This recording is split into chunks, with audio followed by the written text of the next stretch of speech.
Hello guys! Today I'm going to do a little video on machine applique and the way that I do it using sort of a blanket stitch. There's a lot of different stitches you can use. This is just one that I really like to use, so I'm going to show you how I do it in case you ever want to. So the project I'm working on is actually the Prairie Meadows quilt by Lori Holt, and I've decided I really don't like it. Sorry, I just don't. But anyway, I want to get this thing finished because I have all the shapes done and I'm just finding it's too busy for me, and I started hand appliquing it and now I'm just like, no, it just needs to be machine appliqued. So this is how we're going to do it. So this is how the shapes for this type of thing are made. This gives you like a fake needle turn, and I love this version of applique. There's different ways you can do it. This is just this way. So you take your interfacing, it's just lightweight interfacing, light to medium weight. It doesn't have to be fusible. It's actually better if it's not fusible, I find personally. You draw your shape on it. Mine's gonna be a little this is gonna be a little mushroom head, not that I'm using it for this, but it's just for example. You put it on your material, whatever you're going to use. So your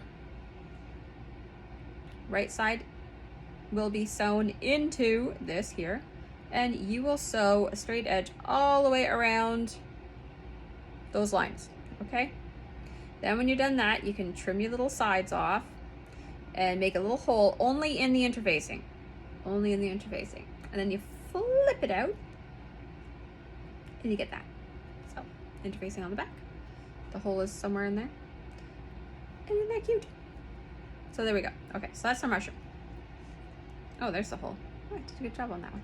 The hole's right there. Okay, so that's how all these shapes are made. So I have all these shapes made for all these different blocks. One thing that's driving me nuts about this quilt that I would just never do again is it has pieced backgrounds, and that took forever, and I don't like the busyness, so next time everything will just be white. I won't be doing that again. But some people love that effect, and if you do use it, not me. So that's my background, and what you do is you just use a regular glue stick, which I don't think I have on me, but you know, just your Elmer's glue stick, kids glue stick, as long as it's water soluble, and you can just glue down your shapes. So you have all your shapes, like this block here. This is not going to be how this block's supposed to go. I'm just sort of duffing it. You know, you put your shapes on here, however it is that you're supposed to be doing it, and you just put some glue behind them, and they stick on. Okay, so that's what that looks like. So this is what it looks like when they're half stuck on. This is half applique and half not. But as you're going, see, they don't really fall off. They're kind of flimsy or whatever, but they do stay in place. So just use a glue stick. It's pretty simple. Now, I did hand applique the first couple, and it took me forever because I'm not liking it. It's just too busy. So this one here is hand appliqued. And to make them all uniform, I'm actually gonna go back over these blocks and do it on the machine. It'll just be easier because they're already completely tapped in. Oh well, we'll get this done. So this is how I like to hand machine applique it. So it's gonna look like that. You see that little cute little blanket stitch in there? Now for these ones where it's like doubled on top, so this little circle here is on top of this flower, what I did was I didn't do it on here. I actually just took the flower, put those on, and then I glued down the flower finished, okay? I mean, you can just do it on top and go around too if you'd like. Totally up to you. And what I like to use is a blanket stitch. So on my machine, the blanket stitch is, let's see if I can sort of move this over. I'm gonna take this off. It'll go wobbly for a second, sorry. So on my machine, I'm going to be using number, can you see it? Number 24 right here, okay? So here on my screen, if you can see the screen, okay, it's set to that stitch, and I set it to stitch width of 3 and stitch length of 2. So that way, I just happen to like that combination, and you can play with it to see, just use a scrap to see sort of how you want it to go over and how many stitches you want it to go down. Okay, that's all you're gonna be playing with there. And once you get where you like it, you can start stitching. So this is how I stitch here. So it is all set. And I'm gonna move this over here.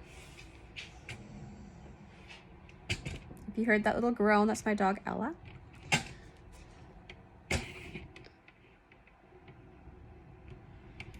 Okay, I think you can see this. All right.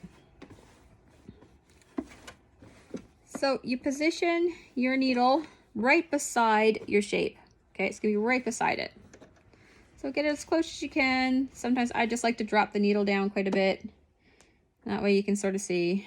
Drop your foot down.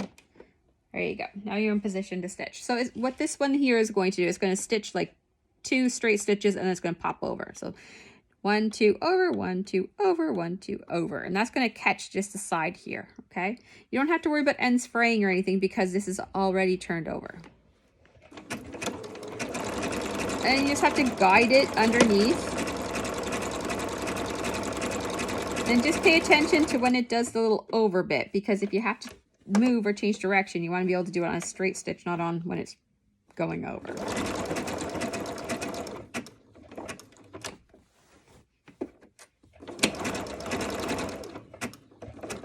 Like this.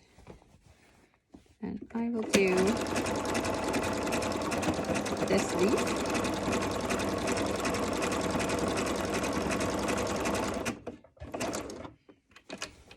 Tack in the bottom of that leaf. There you go. And then because these leaves are so close together, what I would normally do is then just go on to the next one. And then it is all nice and sewn on like that. And that is pretty much what I'm going to do for this whole block. Oops, here we go. For this whole block. And I will do it for the rest of the quilt as well, because I just need to speed it up a little bit and basically get it done. And I know I've been trying to think about how I'm going to quilt this one. And honestly, I am just going to go back to my favorite style of no batting, which I did a video on, so you can watch my no batting quilt. And that means you just don't put any batting in the middle. It's just a background and this here, and it will be a white background. I tend to just do white backgrounds, otherwise it shows in the front. And it'll be more like a coverlet or something like that. And I think that'll look a lot better. And I'm not over quilting this thing at all. So I will show you eventually down the road when this thing is done. But honestly, I think I'm just gonna do the squares. I'm not even going to quilt the 2 inner bits together. We'll see, but I don't know if I love it that much to do that much work to it. Don't be afraid to like change something halfway through if you have to. Don't be afraid to try other methods and check out different ways to do things and see what really appeals to you and what makes sense to you and for that project, because sometimes certain projects need certain things. Okay, so anyway, have fun. I hope that helped. Happy sewing.